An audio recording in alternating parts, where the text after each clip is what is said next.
Alright guys, today I'm doing a review on the Cytomatrix Dermal Collagen. So take a quick, I'm going to do a quick taste test for you guys. There you go.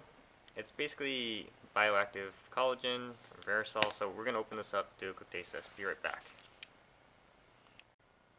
Alright, so I just want to show you what it looks like. That's what it looks like right there. Fine powder, doesn't have a smell, very neutral. Okay, so I'm going to put that into the water.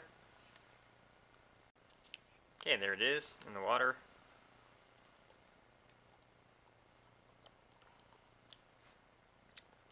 Taste-wise, doesn't taste like anything.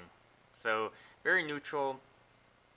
Maybe has like a mild, very mild milk taste.